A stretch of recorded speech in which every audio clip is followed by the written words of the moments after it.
회개로 다시 시작하라라는 제목으로 함께 말씀을 나누도록 하겠습니다.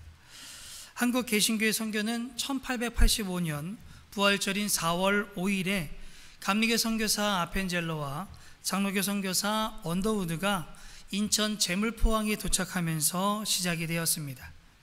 그로부터 올해가 한국 선교가 시작된 지 138년이 되는 해입니다. 1907년 평양 대부흥운동을 통해서 한국교회가 큰 부흥의 역사가 나타나게 되죠.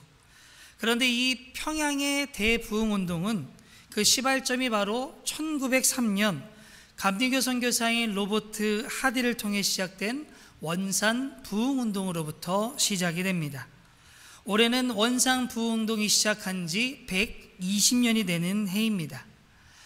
방금 나눈 하디라는 선교사는 캐나다에서 태어났고 토론토 의과대학을 졸업했습니다. 그는 1890년에 그 토론토 대학의 YMCA의 선교회의 파송을 받아 한국의 의료 선교사로 들어오게 되죠.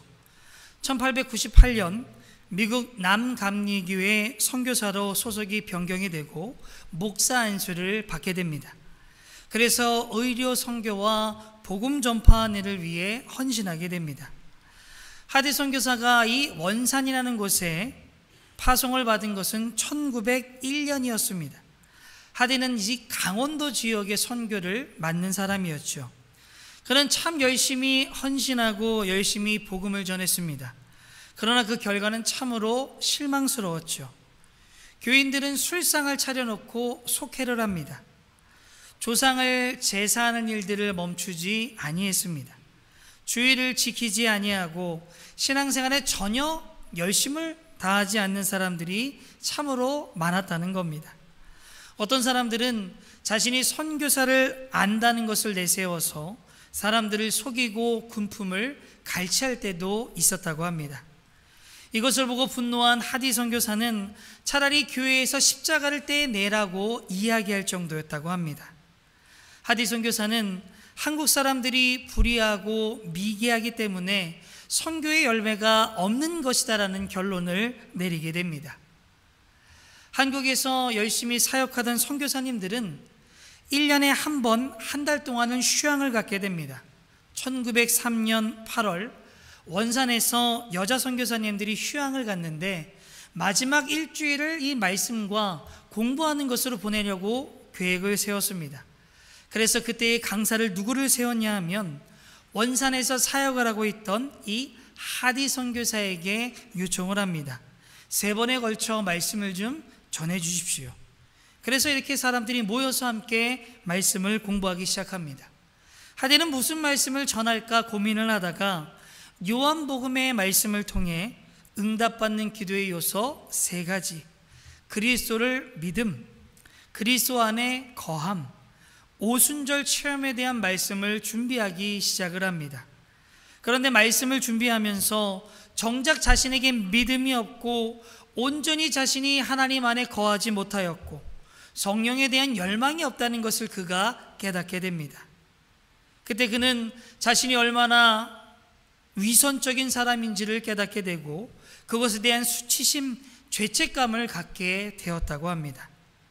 그런데 그가 그런 죄책감을 느끼는 것으로 끝난 것이 아니라 그것을 하나님 앞에서 죄를 깨닫고 회개하며 나아갈 때에 그가 주님의 은혜로 제사함 받았다는 확신과 성령 충만함 그리고 영적인 편안함을 그가 누렸다고 합니다.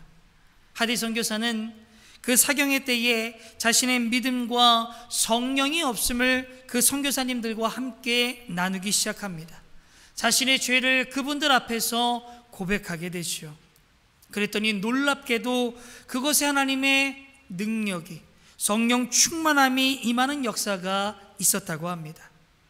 하디는 그 역사를 바라보면서 그 다음 주일 예배 때에 한국 교인들 앞에서 자신의 믿음 없음과 선교비를 유용한 것, 한국에 대한 이 오만한 마음을 갖고 있었던 또한 불신하는 마음들을 고백했다고 합니다.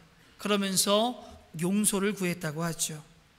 그는 선교의 실패가 한국의 미개함과 능력 없음이 아니라 바로 자신이 잘못하고 있다는 것, 그 자신의 죄를 그 앞에서 회개하기 시작합니다.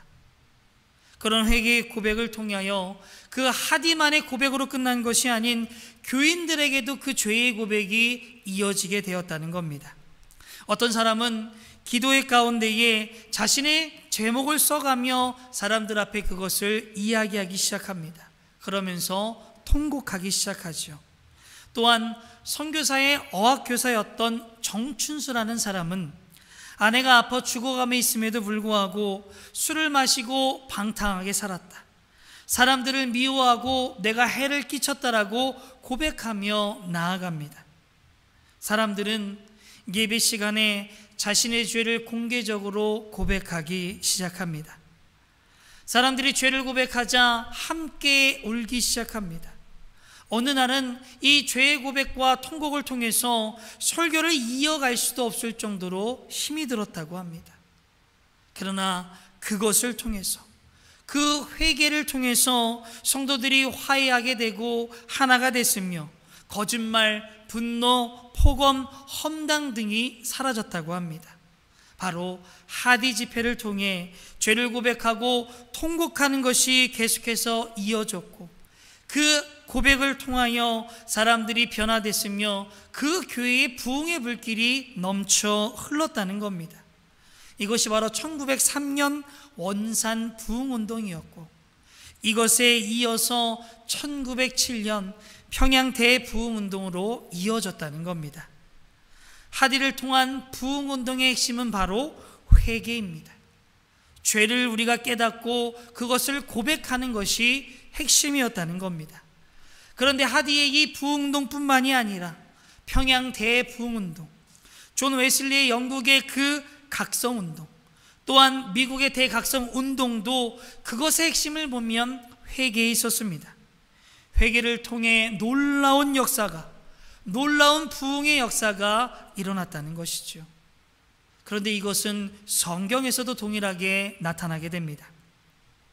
예수님이 승천하신 후에 마가의 다락방에 모여있던 120명의 성도들에게 성령이 임하는 역사가 일어나게 되죠.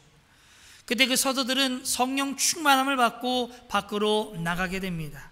그곳에서 담대하게 말씀을 전하게 되죠. 십자가에 못 박히신 예수 그리스도가 다시 살아나셨다.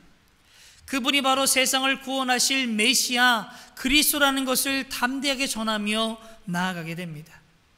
그 말씀을 들었던 사람들이 크게 통곡하고 회개하는 것이 있었습니다. 바로 내가 메시아를 십자가에 달려 죽였다는 겁니다. 그들 마음에 두려운 마음이 들자 사도들에게 물어봅니다. 그럼 내가 어떻게 해야 합니까? 그때 베드로가 이렇게 이야기하죠.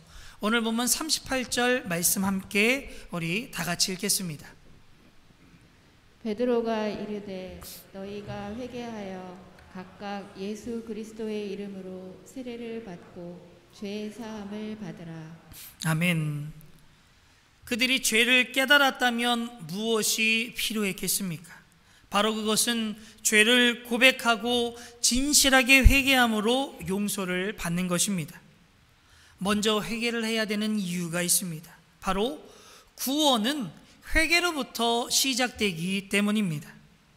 우리의 죄를 깨닫고 진실하게 회개할 때에 죄를 용서하시고 우리를 의롭게 여겨주시며 하나님이 우리를 자녀 삼아 주신다 말씀하고 있습니다. 회개하지 않고는 아무도 구원받을 수 없다는 것이죠. 그래서 예수님의 사역을 준비하던 세례 요한도 이렇게 이야기합니다. 회개하라, 천국이 가까이 왔다. 예수님이 공생애를 시작하시면서 외치신 말씀도 이것입니다. 마태복음 4장 17절 말씀에 보면 회개하라, 천국이 가까이 왔다라고 말씀하십니다. 그리고 예수님의 부활, 그 재림, 그 성령 충만함을 받은 그 제자들이 세상에 나아가 그 말씀을 선포할 때에 이렇게 이야기하죠. 회개하고 죄사함을 받으라. 회개하지 않고는 죄사함을 아무도 받지 못합니다. 그 이야기는 누구도 구원받을 수 없다는 얘기죠. 그래서 요한일서 1장 9절에 보면 이렇게 말씀합니다. 우리 다 같이 함께 읽겠습니다. 우리가 우리 죄를 자백하면 하나님은 신실하시고 의로우신 분이셔서 우리 죄를 용서하시고 모든 불의에서 우리를 깨끗하게 해주실 것입니다. 아멘. 하나님은 우리가 죄를 고백하면 용서하시고 우리를 깨끗하게 하여 주신다 말씀하고 있습니다. 구원은 회개로부터 시작하게 됩니다. 회개하지 않으면 아무도 구원받을 수 없다는 것이죠. 그래서 감리교 운동을 시작한 웨슬리는 이렇게 이야기합니다. 회개는 구원에 이르는 현관문이다. 회개를 통해 우리가 구원의 문으로 들어갈 수 있다라고 이야기하는 것이죠. 예수님이 십자가에서 우리의 모든 죄를 사하여 주셨다는 것을 우리가 그 사실을 안다고 해서 구원에 이르는 것은 아닙니다. 아는 것에 멈춘 것이 아니라 그것을 믿어야지만이 우리가 구원의 문으로 들어갈 수 있다는 것이죠. 그리고 진실한 마음으로 회개할 때에 십자가의 은혜로 구원을 말미암아 하나님의 자녀가 될 수 있다는 겁니다. 우리는 우리가 철저하게 죄인인 것을 인정하며 살아오고 계십니까? 그 죄를 진실하게 회개하셨습니까? 오늘 이 시간에 우리의 죄를 인정하고 진심으로 회개하는 시간이 되기를 소망합니다. 진심으로 회개하며 나아갈 때에 하나님께서는 우리에게 죄사함의 은혜를 주시고 구원의 확신을 주실 줄로 믿습니다. 그 모든 것을 체험하는 저와 여러분이 되기를 주님의 이름으로 소망합니다. 원상 부흥운동 때에 윤승근이라는 사람이 있었습니다. 그 사람이 하디의 설교를 듣고 회개하기 시작하죠. 그는 전에 선교사들 몰래 그 7달러를 몰래 쓴 것을 용서를 구하며 갚았다고 합니다. 또한 그가 회개하며 나아갈 때에 생각을 해보니 자신이 20년 전에 돈을 찍어내던 주선소라는 곳에서 근무를 했는데 정해진 봉급보다 더 많이 받았다고 합니다. 그래서 그것을 돌려주어야겠다는 생각이 들어서 그 돈을 갖고자 인천에 있는 주전소를 찾아갔다고 합니다. 그런데 문이 닫혔다고 하죠. 그래서 그가 보니까 주전소 기능을 하던 그 당시에 탁지부라는 곳이 있었다고 합니다. 그래서 그곳에 찾아가서 자신의 사정을 말하고 돈을 돌려줬다고 하죠. 사람들은 그의 회개의 그 변화의 모습을 감동받게 되고 그 돈을 양심전이라고 불렀다고 합니다. 하디를 통한 회개가 큰 부흥의 역사까지 이룰 수 있었던 이유는 바로 그 회개가 삶의 변화로 나타났기 때문입니다. 이처럼 진정한 회개는 삶의 변화로 나타난다는 것을 믿으며 나아가시길 바랍니다. 삶의 변화로 나타나지 않는 회개는 온전한 회개가 아닙니다. 우리가 쓰는 회개라는 단어는 한자어입니다. 뉘우칠 회와 고칠 개가 합해진 단어죠. 그래서 회개입니다. 진정한 회개는 죄를 뉘우치는 것으로 끝나는 것이 아니라 삶이 고쳐지는 것, 삶이 변화되는 것까지 가야 그것이 바로 진정한 회개라라고 이야기할 수 있다는 겁니다. 그래서 회개를 외쳤던 세례 요한은 마태복음 3장 8절 말씀에 이렇게 이야기합니다. 회개에 알맞은 열매를 맺어라. 알맞은 열매라는 것이 무엇입니까? 바로 우리가 회개했으면 그 회개한 대로 살아가라라고 이야기하는 겁니다. 또한 성령을 체험한 사도들이 말씀을 전할 때에 참 놀라운 역사들이 일어나게 됩니다. 그 놀라운 역사가 일어날 때에 성경은 그 모습을 이렇게 설명합니다. 사도행전 2장 47절 말씀 함께 읽겠습니다. 하나님을 찬미하며 또 온 백성에게 칭송을 받으니 주께서 구원받는 사람을 날마다 더하게 하시니라. 아멘. 예수님을 믿지 않는 사람들이 예수님을 믿는 사람들을 칭찬한 이유가 무엇이겠습니까? 그들이 칭찬한 것은 선도들의 변화된 삶입니다. 변화된 모습이 삶을 통해 나타났고 그것이 세상 사람들에게 감동을 주었으며 그것을 통하여 영혼 구원의 역사가 나타났다는 겁니다.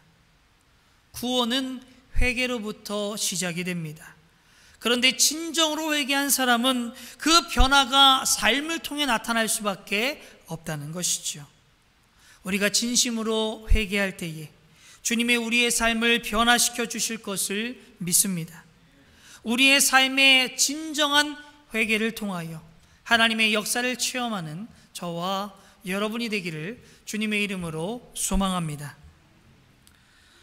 하디 선교사가 선교에 열매가 없었던 이유를 그 한국의 책임으로 돌렸던 것을 나누었습니다. 그런데 그가 진심으로 회개하고 성령 체험한 후에 선교에 열매가 없는 것이 자신의 오만함, 믿음 없음, 성령 충만하지 않았다는 것을 그가 깨닫게 되지요. 그래서 그가 진실하게 회개하며 나아갈 때에 그가 성령 충만해지고 놀라운 부흥의 역사를 맛보게 되게 됩니다. 우리는 여기서 중요한 한 가지를 발견할 수 있습니다. 부흥이라는 것은 우리의 힘이나 능력을 통해서 오는 것이 아니라 바로 성령의 역사라는 겁니다. 스가랴 선지자는 성전을 건축하려고 하는 수룹바벨에게 이렇게 말합니다. 우리 스가랴 4장 6절 말씀 함께 읽겠습니다. 그가 내게 대답하여 이르되 여호와께서 수룹바벨에게 하신 말씀이 이러하니라. 만군의 여호와께서 말씀하시되 이는 힘으로 되지 아니하며 능력으로 되지 아니하고 오직 나의 영으로 되느니라. 아멘.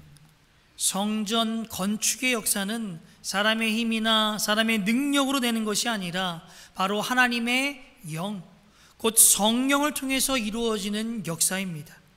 동일하게 교회의 부흥의 역사도 사람의 힘이나 사람의 능력으로 하는 것이 아니라 바로 성령의 역사라는 것이죠. 이 중요한 성령의 역사가 있어야만이 교회의 부흥, 우리의 삶의 변화가 나타날 수 있습니다. 그러면 언제 성령 충만할 수 있는가? 오늘 본문 38절에 보면 이렇게 이야기합니다. 회개하십시오. 그리고 여러분 각 사람은 예수 그리스도의 이름으로 세례를 받고 죄 용서를 받으십시오. 그리하면 성령을 선물로 받을 것입니다 라고 이야기합니다. 성령은 거룩한 영이기 때문에 죄악으로 더럽혀진 우리의 영혼 가운데 들어올 수가 없습니다.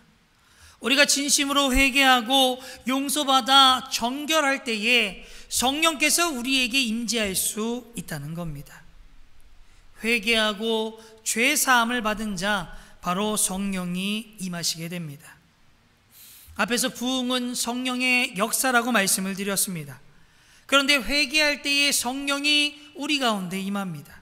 그러면 부흥은 회개를 통해 나타나는 성령의 역사라는 것을 우리가 깨달을 수 있습니다. 원산 부흥운동, 평양 대부흥운동, 회개를 통한 성령의 역사였다는 겁니다. 우리는 우리의 믿음과 우리 교회의 부흥에 대해서 늘 기도하며 나오지 않으십니까? 그 부흥이 어떻게 이루어질 수 있습니까? 그것은 회개로부터 시작이 됩니다. 우리가 진심으로 회개할 때에 우리에게 성령 충만하게 되고 그 성령 충만함이 우리를 통하여 우리 교회의 부흥의 역사 가운데 나타날 줄로 믿습니다. 그래서 우리는 회개하며 나아가야 합니다. 회개 없이는 어떠한 변화도 우리에게 나타날 수 없습니다. 회개 없이는 교회의 부흥이 일어날 수 없습니다.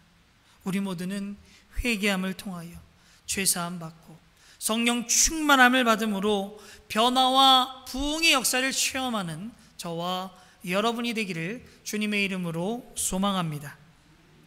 그래서 감리교는 올해 하디 영적 각성 120주년을 맞이해서 기념성회를 지역별로 열고 있습니다.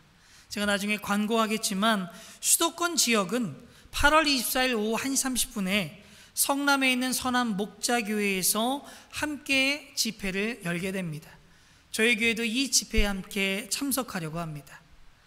이 집회가 중요한 이유 중에 하나는 이 집회의 주제가 바로 다시 근원으로라는 주제를 갖고 있습니다.